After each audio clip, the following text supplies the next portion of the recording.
महाकुंभ में दर्शन देने आए भारत के साथ सबसे खतरनाक और ताकतवर बाबा, जिनके चमत्कारों के बारे में जानकर आपके रोंगटे खड़े हो जाएंगे। इन साधुओं की साधना देखकर बड़े से बड़ा योगी आश्चर्यचकित हो जाएगा। नंबर 1 वाले साधु तो बेहद खतरनाक है। नंबर 1, जटाओं पर अनाज उगने वाले संत। इन संत के बारे में कहा जाता है कि उनकी जटाओं पर अनाज उगता है। जी हां, ये संत अपनी जटाओं में जो ताकत छिपी हुई है उसकी वजह से ये अपने सिर पर अनाज उगाते हैं। लोग मानते हैं कि संत की शक्ति और साधना से कोई भी चमत्कार हो सकता है। ये बाबा अपनी जटाओं में दिन रात साधना करते हैं और इन्हीं जटाओं में अनाज उगाते हैं।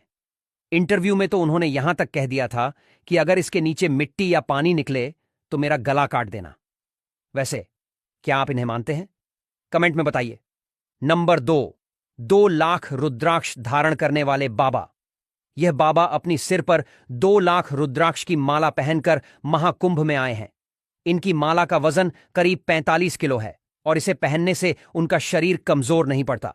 ये बाबा रुद्राक्ष के जरिए अपने शरीर और आत्मा को पवित्र करने में विश्वास रखते हैं और उनका यह अनोखा रूप लोगों को अपनी ओर अट्रैक्ट करता है। नंबर 3, अघोरी माता। महाकुंभ में अघोरी माता भी आई हैं, जो अपने खतरनाक रूप और तंत्र मंत्र की वजह से जानी जाती हैं। ये माता रानी सिर्फ अपनी साधना में डूबी रहती हैं, लेकिन उनका रूप और शक्ति इतनी ज्यादा है कि देखने वाले लोग हैरान रह जाते हैं। ये माता जी अपनी तंत्र विद्या की मदद से कई चमत्कारी चीजें करती हैं और हमेशा रहस्यमयी तरीके से लोगों को अट्रैक्ट करती हैं। नंबर 4, सांपों वाले बाबा। महाकुंभ में आए इस बाबा ने अपने सर पर जिंदा सांप लपेट रखा है। ये बाबा बिना डर के सांपों को अपनी शरीर से लपेटे रहते हैं और उन्हें अपनी शक्ति मानते हैं। उनका मानना है कि सांप के साथ रहकर उनकी आत्मा और शरीर को ताकत मिलती है। इन बाबा का रूप और उनके साथ सांपों की सवारी देखने वालों को काफी हैरान कर देती है।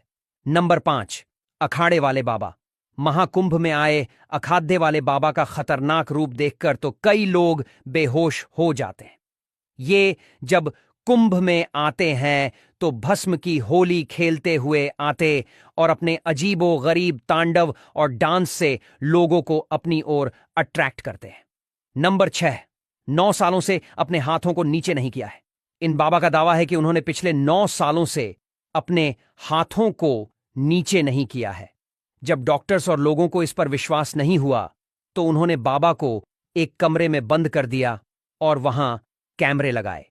जब उन्होंने कैमरों के जरिए बाबा पर नजर रखी तो वे भी हैरान रह गए, क्योंकि बाबा ने सच में 1 हफ्ते तक अपने हाथ नीचे नहीं किए थे। हर हर Mahadev. Kumbh. First Kumbh. It's only 10 years I come to India every year. अच्छा। How do you feel here? Power. Are you excited? बहुत अच्छे तरीके से आप बात कर रहे हैं। हमें लग रहा है कि आप पढ़े लिखे बहुत हैं। हाँ, आईटी बॉम्बे से पढ़ा हुआ ना जी। आईटी बॉम्बे से एरोस्पेस इंजीनियरिंग किया ना मैंने। आईआईटी मुंबई से? हाँ। Aerospace engineering? हाँ। तो इस अवस्था में कैसे प्राप्त हुए? ये अवस्था तो सबसे बेस्ट अवस्था है।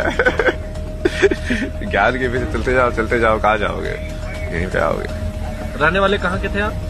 हरियाणा, मतलब जन्म स्थान हरियाणा है, रही तो बहुत जगह पे है। जैसे मुंबई में भी आईटी मुंबई में थे, 4 साल वहाँ पे पढ़ाई की, फिर वहाँ से एमडेस किया, फिर मैं फोटोग्राफी इन सब में चला गया, आर्ट्स में, इंजीनियरिंग से, 3 इडियट्स की तरह।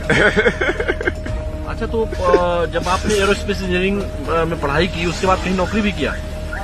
कोचिंग में पढ़ाया ना मैंने, फिजिक्स पढ़ाया 1 साल। जो कोचिंग में इसलिए पढ़ाया जो कि वो मैं फोटोग्राफी में काम करना चाहता था, वो बिना डिग्री के कोई काम दे ही नहीं रहा था। तो 1 साल वो कोचिंग में पढ़ा के उसका एक एंट्रेंस होता है अलग से, फिर वो क्लियर करके फिर से वो मास्टर्स इन डिजाइन डिग्री है ना, ये डिजाइन में होता है, interaction design, visual communication, product design, animation, ये सब चीजें। तो वो सब चीजें सीखी पहले।